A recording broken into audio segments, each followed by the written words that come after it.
Assalamualaikum warahmatullahi wabarakatuh. Pada kesempatan kali ini, saya akan melanjutkan ya topik bahasan kita di minggu ini untuk mata kuliah IoT ya. Jadi bahasan kita IoT networking.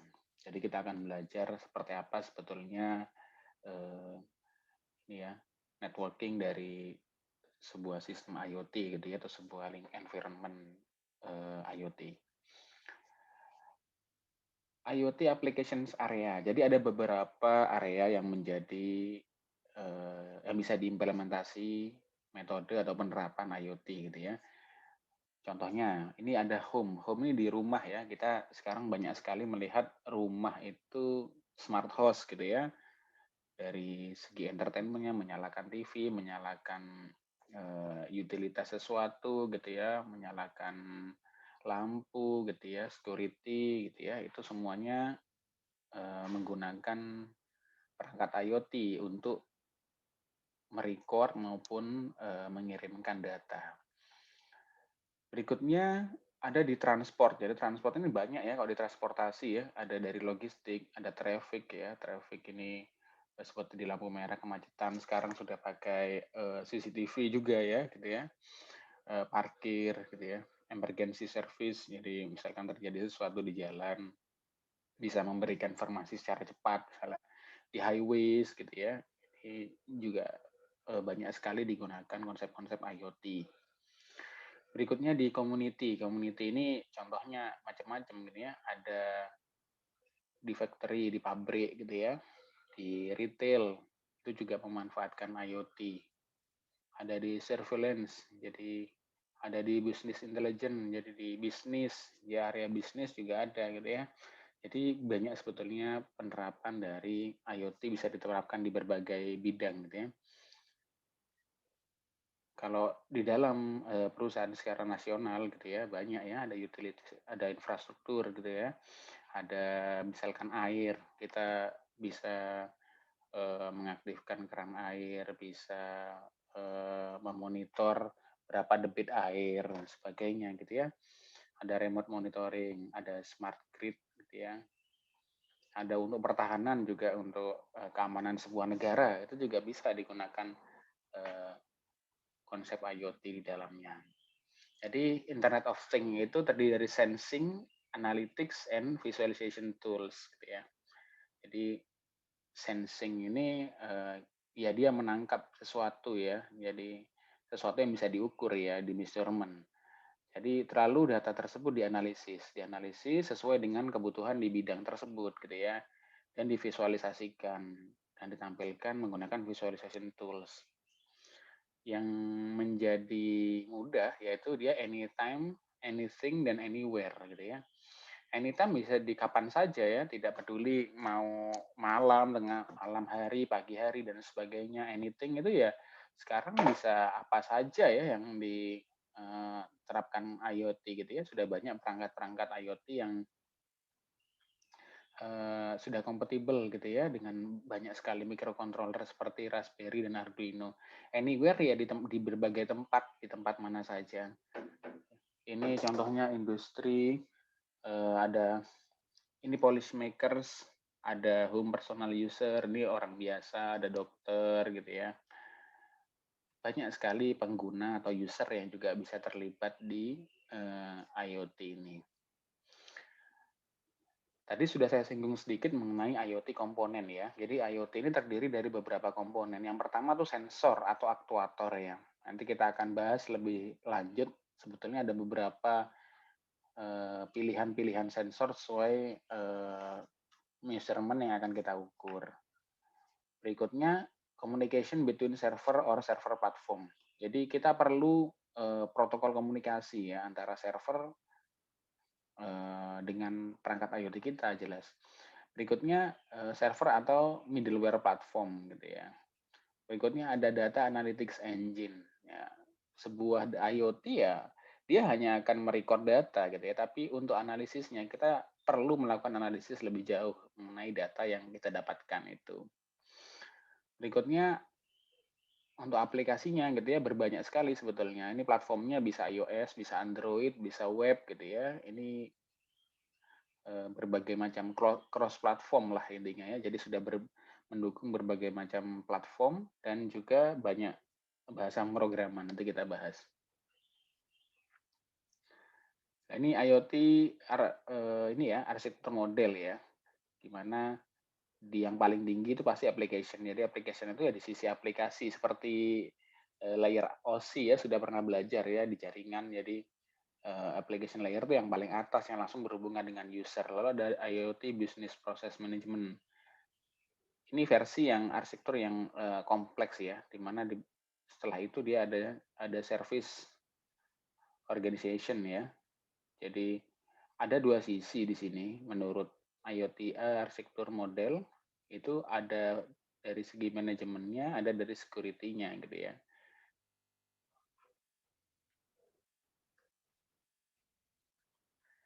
Ini adalah model ini ya koneksi ya, bagaimana sebuah Internet of Thing atau Thing itu sendiri, jadi bisa berkomunikasi atau dia connected dengan orang atau dengan manusia ya. Dia contohnya ada ECG server, ECG sensor ya maksud saya. Jadi mengukur detak jantung lah. Sekarang ini sudah banyak sekali yang digunakan ya. Misalkan di smartwatch, di handphone kita gitu ya. Ada motion sensor bisa diletakkan di kaki, di tangan gitu ya dan sebagainya gitu ya. Atau ya kita ikut saja ketika kita berjalan gitu ya. Perangkat tersebut itu bisa. Lalu dia akan terhubung, biasanya dia akan terhubung dengan perangkat device ya. Jadi sensor yang ada di tubuh kita itu bisa terhubung dengan device. Contohnya tadi smartwatch, ada handphone gitu ya, ada microcontroller yang kita punya gitu ya. Lalu dia akan berkomunikasi di jaringan internet. Nah, nantinya dia akan berfungsi setelah dianalisis misalkan data tersebut bisa memberikan signal ke misalkan rumah sakit bahwa kita sebetulnya sedang sakit gitu ya. Nanti data tersebut juga bisa kita simpan gitu ya, dan kita juga bisa memonitor secara real time juga bagaimana kondisi kesehatan kita gitu ya. Di handphone sekarang juga sudah banyak aplikasinya gitu ya. Di smartwatch juga arahnya ke situ ya. Tapi ada juga berbagai macam alat yang lebih kompleks daripada smartwatch maupun itu ya. Contohnya seperti kalau kita ini di rumah sakit biasanya atau di puskesmas atau di layanan kesehatan itu ada biasanya kita bisa diperiksa gitu ya, diperiksa di berbagai ini ya organ kita gitu ya, sehingga nantinya dia akan terrecord juga nanti organ-organ kita tuh yang sakit yang di mana gitu ya. Berikutnya ada ini ya, kalau tadi orang casing ini antara benda ke benda gitu ya. Jadi model network dari benda atau thing itu dengan thing lain di mana dia sebetulnya strukturnya kompleks ya dan heterogen. Jadi resource-nya itu bisa berbagai macam gitu ya. Yang penting dia terhubung di sebuah jaringan internet gitu ya atau di network. Jadi contohnya misalkan sebuah mobil gitu ya. Mobil itu banyak sekali sensornya ya, misalnya sensor oksigen, sensor eh, temperatur dan sebagainya gitu ya. Dia akan mengirimkan signal gitu ya, signal lalu dia bisa terrecord. Oh, kita juga bisa tahu misalkan batas kecepatan, kita melanggar kecepatan, sensor kecepatan misalkan. Itu kita akan bisa terhubung dengan polisi. Misal kita tahu mobil kita gasolinnya habis atau bensinnya habis gitu ya. Ya bisa memberikan indikasi bahwa kita ke pompa bensin terdekat misalkan jaraknya berapa, gue tahu seperti apa gitu ya, bisa. Atau misalkan ada indikasi rusak, bisa memberikan signal ke bengkel misalkan. Dan dia juga bisa sebetulnya antara satu mobil dengan mobil lain berkomunikasi gitu ya, bisa. Nah, sekarang jadi misalkan mendeteksi bahwa itu mobil gitu ya, ada mobil yang sedang berjalan beriringan dengan kita, misalnya di blind spot kita. Sekarang ada berbagai macam sensor yang juga bisa digunakan ini ya untuk misalkan mengurangi kecelakaan dan sebagainya. Ini wireless sensor network ya atau WSN. Mengapa kita perlu wireless sensor network gitu ya? Eee, ada beberapa sensor yang memang harus terhubung dengan, eee, bisa bisa menggunakan modul wireless atau dia pakai kabel gitu ya, atau, kabel fisik. Lebih enaknya yang wireless itu tidak harus, jangkauannya itu ada kabel fisik ya gitu ya, yang penting dia bisa, eee, mengirimkan signal ke ini ya, apa, router ataupun, device-device lain, maka dia bisa saling berkomunikasi. Ini contohnya ya, misalkan wireless sensor network-nya di beberapa tempat, ya ini contohnya misalkan kita mau mengukur, suhu di sebuah, pabrik atau kebun yang besar gitu ya, ya kita letakkan saja, sebuah wireless sensor network di berbagai tempat gitu ya, di beberapa tempat. Nah, ini ada kita nanti mereka akan berkomunikasi gitu ya dan akan merekod data secara real time gitu ya dan mengirimkannya secara berkala, yang dikirimkan secara berkala.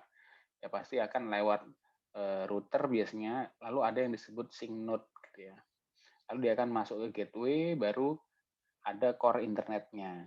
Nah, di sini ini akan di-publish atau di-broadcast juga biasanya gitu ya melalui gateway. Setelah di internet tadi bisa langsung data itu dipakai oleh end user atau masih diolah lagi atau, masuk ke komputer service gitu ya. Jadi ini contoh sebuah environment atau lingkungan yang menggunakan wireless sensor network ya atau WSN. Bahasan kita, bila tadi kita sudah bicara gitu ya, secara sensor, string-nya gitu ya. Lalu bagaimana penyimpanannya, Pak, gitu ya? Bagaimana sebuah perangkat IoT itu dapat dapat menyimpan sesuatu gitu ya? Biasanya memang kalau di sensor dia tidak akan menyimpan, tidak ada space untuk, menyimpan data ya. Dia akan mengirimkan secara real time atau secara periodically ke mana? Ke microcontroller kita gitu ya. Nah, tapi kalau microcontroller kita, juga terbatas ya size-nya gitu ya, atau kita inginnya data itu bisa terkirim secara, langsung dan itu di-collect secara ini ya, maya menggunakan ini ya, cloud computing misalkan, penyimpanan cloud gitu ya.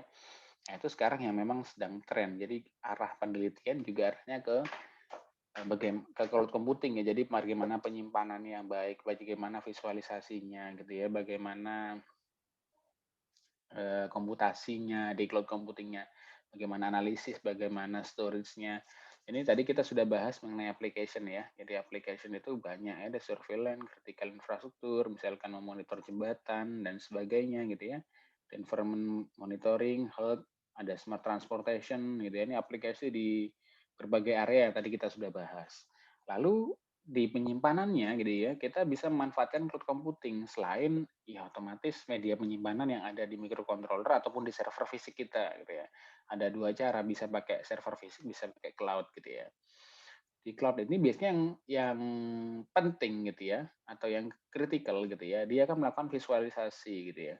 Dia melakukan komputasi, dia menganalyze gitu ya, kita bisa menganalyze data-data yang dikumpulkan di cloud gitu ya. Nah, ini storage juga media penyimpanan juga. Ini wireless sensor network gitu ya. Jadi, eee, ini terkait security ya. Jadi bagaimana sebuah wireless sensor network itu dapat bekerja gitu ya, dapat bekerja di suatu kondisi lingkungan gitu ya. Ini security ada configurability, quality of service gitu ya, communication protocol. Jadi bagaimana, komunikasi antar, sebuah sensor dengan microcontroller gitu ya. Dia menggunakan protokol apa, location awareness, comprehensive sensing gitu ya. Jadi ada beberapa hal kalau di wireless sensor network itu yang perlu perhatikan gitu ya. Misalkan dalam memilih sensor, dalam menggunakan, dalam, eee, mengembangkan sebuah sistem IoT ya, dari segi keamanannya bagaimana? Bagaimana, transfer datanya, apakah aman gitu ya? Menggunakan security-nya bagaimana, tingkat security-nya, ada reconfigurability gitu ya. Apakah dia bisa dikonfigurasi ulang gitu ya, apa kita bisa melakukan setting secara lebih advance dengan perangkat wireless tadi gitu ya. Tadi quality of service, bagaimana kualitas layanannya, bagaimana kualitas ini ya, apa, penangkapan data atau pengumpulan data yang dimiliki oleh sensor tersebut, dan bagaimana ini ya, location awareness ini dia bisa diletakkan di mana, misalkan dia untuk indoor, untuk outdoor gitu ya, untuk lokasi yang misalkan kena hujan, kena air dan sebagainya gitu ya. Ini comprehensive sensing juga bagaimana dia ya tadi mengkolek data itu. Elemen of an IoT deployment gitu ya. Jadi ada beberapa elemen yang perlu kita perhatikan gitu ya. Bagaimana kita merancang sebuah ini ya, perangkat IoT yang baik gitu ya. Jadi tadi application layer sudah banyak kita bahas gitu ya. Nah, ini ada application infrastruktur platform gitu ya. Jadi ini platformnya. Jadi yang menghubungkan dari sisi application gitu ya nanti dengan network layer. Di network layer ini ada ini ya, apa, bagaimana kita mengelola eh, transfer data, mengelola bagaimana data itu bisa dikirimkan dari suatu sensor ke microcontroller gitu ya. Dia menggunakan jaringan apa gitu ya. Nah, integrated API based core network gitu ya. Jadi bagaimana ini ya, pengalamannya, IP address-nya gitu ya. Setelah itu ada sensing layer gitu ya.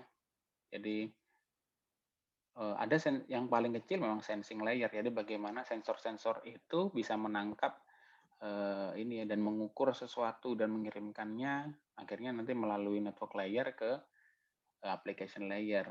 Di sini misalkan sensor gateway, sensor network gitu ya, control gateway, home network gitu ya. Ada ini RFID ya, mungkin banyak digunakan sekarang, misalkan seperti di jalan tol itu ya, kita bayar gitu ya, bayar pakai e-tol gitu ya. Itu kan yang didetekkan RFID gitu ya.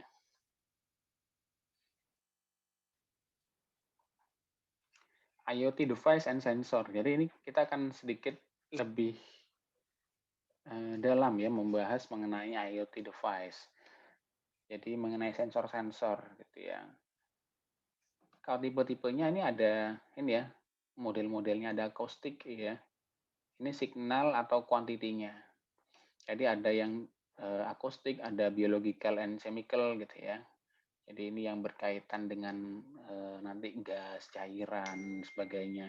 Ini electrical, bagaimana tegangan, voltage ini ya, charge, seberapa penuh, misalkan kondisi pengisian gitu ya.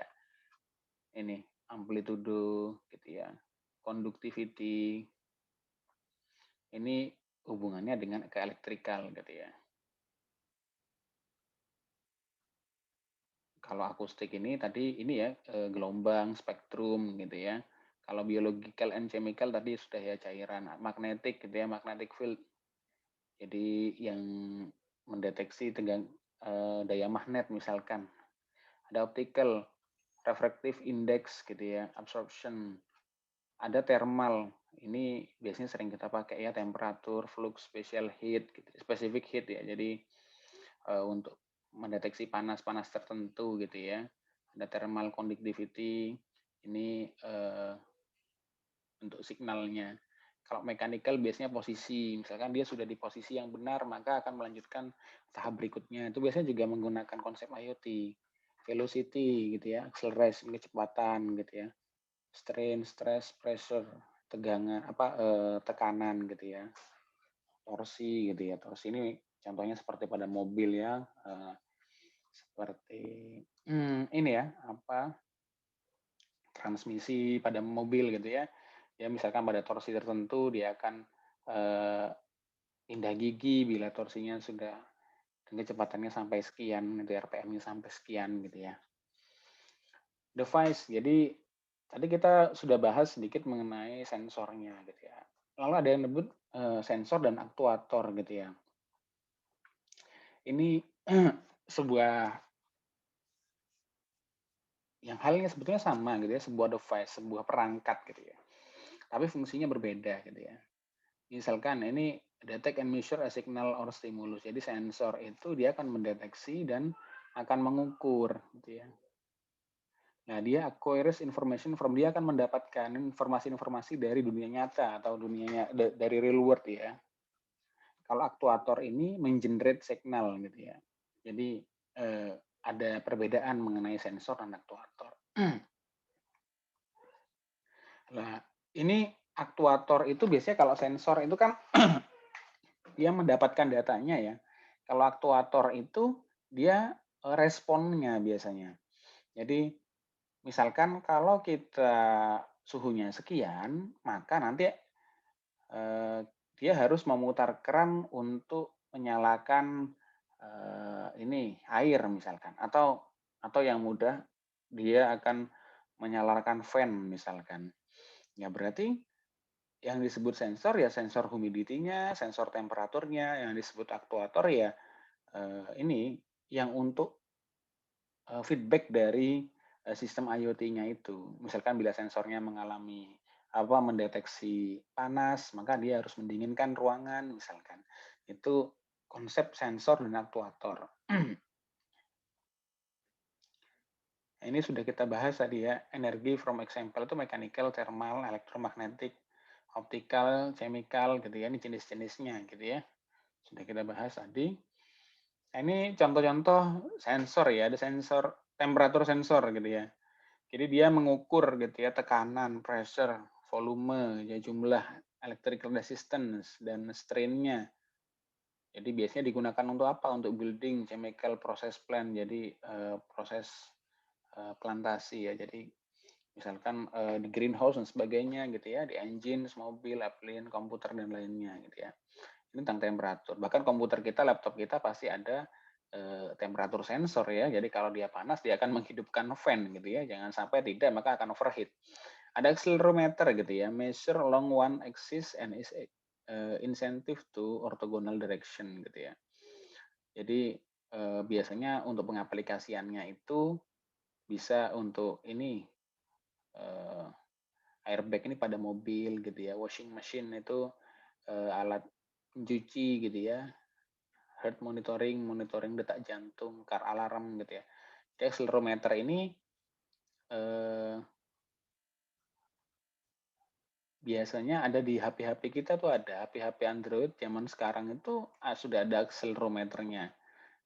Ya, jadi mengukur vibrasi itu getaran gitu ya. Makanya kita kalau jalan itu seolah-olah kita terukur gitu ya, atau kita sudah bergerak, kita melakukan olahraga gitu ya. Berikutnya ada light sensor gitu ya, sensor mengenai ini cahaya gitu ya. Jadi dia terdiri dari fotokonduktor gitu ya, ada fotoresistor, ada fotodiode, ada fototransistor. Jadi pengaplikasiannya itu bisa juga pada kamera gitu ya, infrared detektor gitu ya, detektor inframerah, and ambient lighting application ya, misalkan kalau dia gelap, dia bisa menghidupkan ambient lighting ya, ini banyak di mobil-mobil sekarang sudah ada ini. Kamera juga begitu, misalkan kondisinya dia tidak terang atau gelap ya, maka dia akan menyalakan flash ya, gampangnya seperti itu. Dia kita setel otomatis, dia pakai light sensor. Ada ultrasonic sensor used for position measurement. Jadi ini untuk mengidentifikasi posisi ya biasanya ya. Ini pakai sonar. Ini biasanya kita orang-orang mencari ikan gitu ya. Radio detection and tracking atau radar gitu ya. Ya sejenis inilah.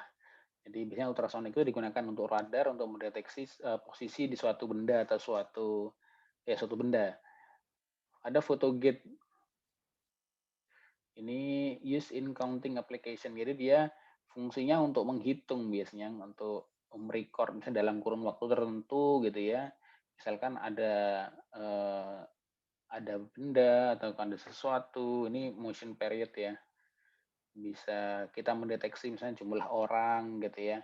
Misalkan ditaruh di pintu gitu ya, berapa jumlah orang yang keluar masuk dalam gedung, misalkan gampangnya seperti itu.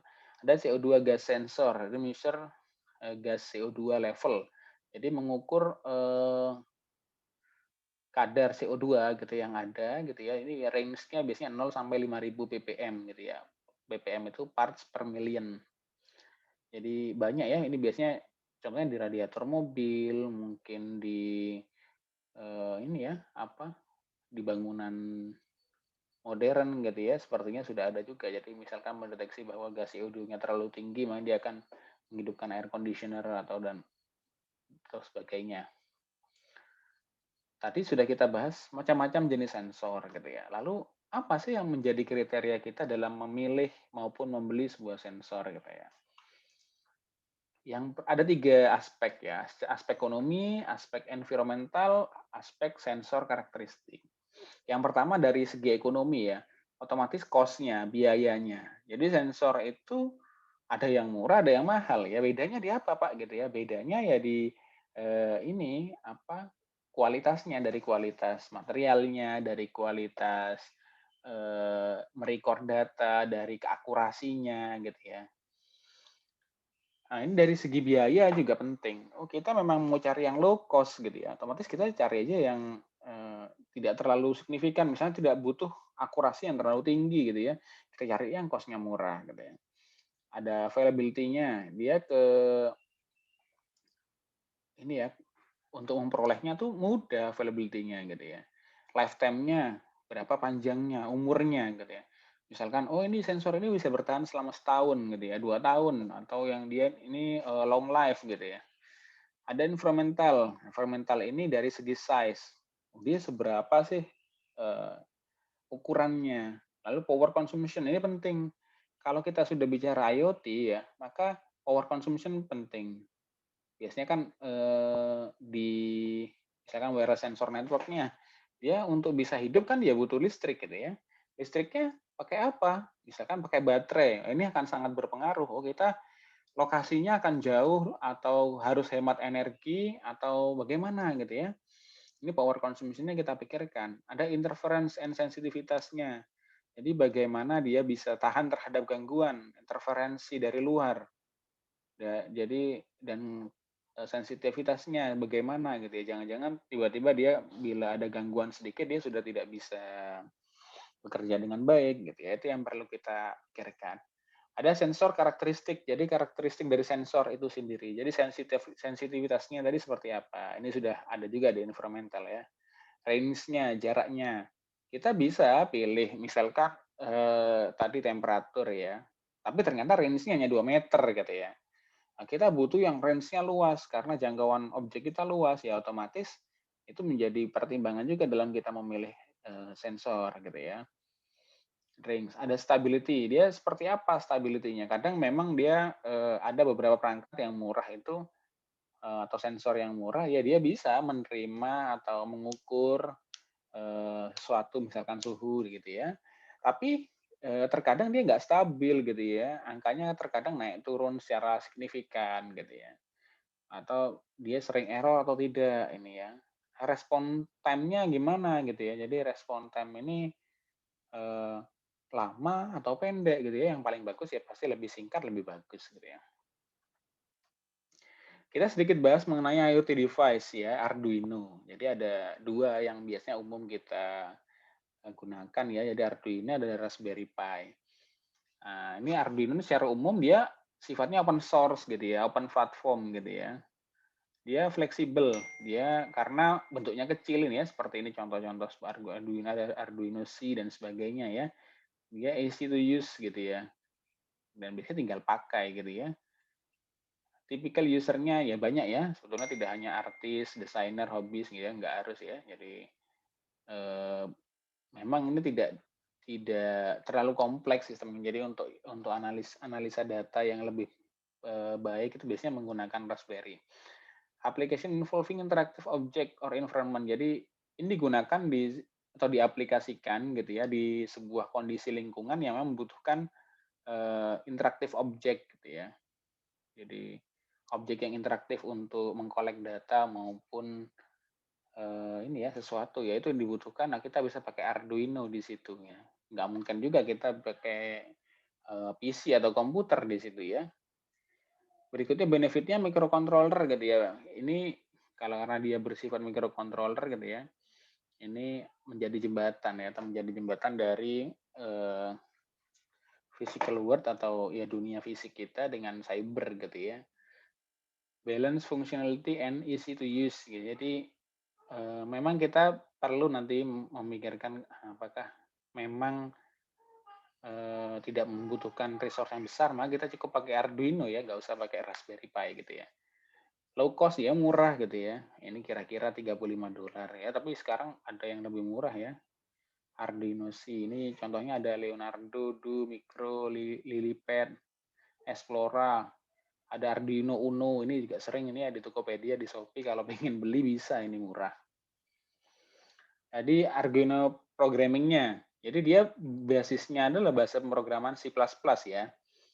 Nah, jadi handful of new command ya, memang ada beberapa komen yang baru gitu ya selain yang ada di C++. Nah, biasanya secara lebih spesifik dia disebutnya sketch ya nih ya, sketches gitu ya. Sketches ini need to function. Jadi ada void setup, ada void loop. Void setup ini run first and once. Jadi dia hanya jalan sekali. Karena modelnya Arduino itu kan biasanya ya kita program maka dia akan mengkolek sesuatu secara terus-menerus atau dianya sekali gitu ya. Itu perintahnya bisa beda-beda gitu ya. Kalau void loop itu ya dia akan ngeran terus jalan sampai powernya habis gitu ya. Atau ini ada juga pin. Pin ini global variable gitu ya.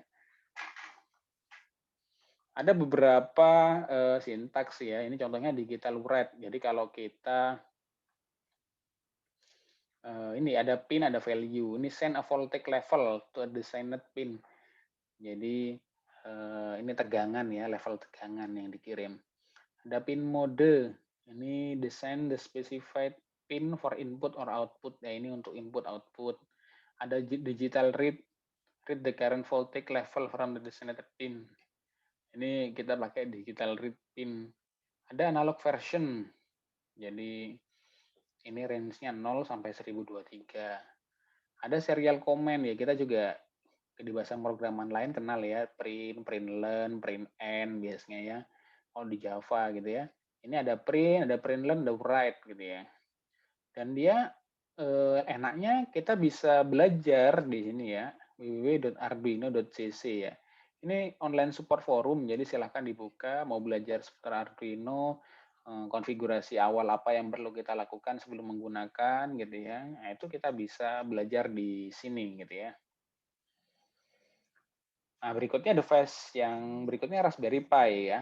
Ini memang Raspberry Pi itu dulu diciptakan di University of Cambridge ya. Jadi ukurannya seperti kredit card ya, ukurannya. Plug into TV or monitor ya, bisa dihubungkan ke TV, ke monitor gitu ya, bisa. Jadi ada portnya ya, seperti ini ada port USB, ini ada ya. Ini misalkan mau kasih mouse bisa gitu ya, nambah powernya nih.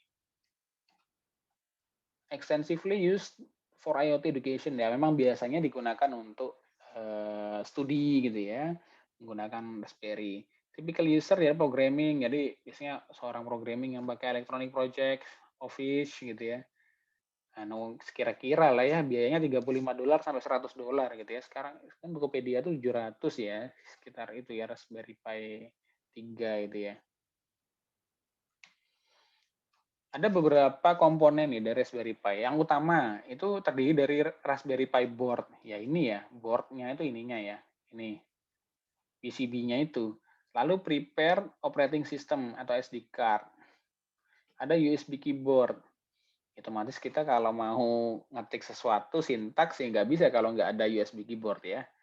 Display untuk menampilkan ya, bisa pakai HDMI, DVI, atau input lainnya gitu ya.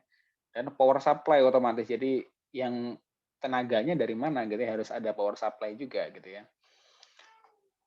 Ekstranya ada USB mouse ya, kita mau pakai mouse, kita pakai interactive connectivity gitu ya, bisa pakai LAN gitu ya, bisa pakai wireless, ada power USB hub atau case. Case ini ya tempatnya Raspberry Pi-nya ya, biasanya kalau kita beli case-nya ya nggak kosongan atau gundul gini ya, ada tempatnya biasanya ya. Jadi ya dia lebih tahan misalkan di cuaca ya yang outdoor gitu ya, itu fungsinya case ya. Programming language ya, itu dari C, C++, Java, Scratch. Scratch ini sebetulnya pengembangan dari C++ ya. Cuman dia memang fokus untuk IoT. Ada Ruby, ada ARM6. Ada beberapa contoh project ya, misalkan, "Pak, apa sih yang bisa dilakukan?" Misalkan kita punya perangkat Raspberry Pi, kita mau buat sebuah sistem monitoring sederhana. Ada simple programmable network sensor gitu ya. Ini low cost digital temperature. Jadi kita membuat digital temperature yang low cost ya, yang murah gitu ya, di mana dia juga bisa, mengukur kelembapan gitu ya, dan itu terintegrasi dengan Raspberry Pi. Lah ini biasanya di, eee, rumah hidroponik, di misalkan kumbung jamur itu ya, bisa kita implementasikan seperti ini gitu ya. Ada Thinkbook software already install and configure graphic creation of new application from simple web browser. Ini contoh sebuah web browser ya, cuman yang memanfaatkan IoT dan Raspberry Pi. Tapi saya cek tadi, sepertinya tidak bisa ya, atau websitenya sudah tutup atau seperti apa ini ya, contohnya. Berikutnya ada Raspberry People Counter gitu ya. Ya misalkan, ya tadi, tiap ada orang masuk, ya dia di-count ya, bisa dihitung ya, berdasarkan gerakan orang, misalnya orang yang lalu lalang masuk gitu ya. Ini pakai GPIO PIN di Raspberry Pi. PIN ini kan tadi kita sudah belajar yaitu variabel global ya. Ya, banyak sebetulnya penerapan dari Raspberry Pi sendiri. Contoh-contoh proyeknya mungkin banyak bisa cari di internet.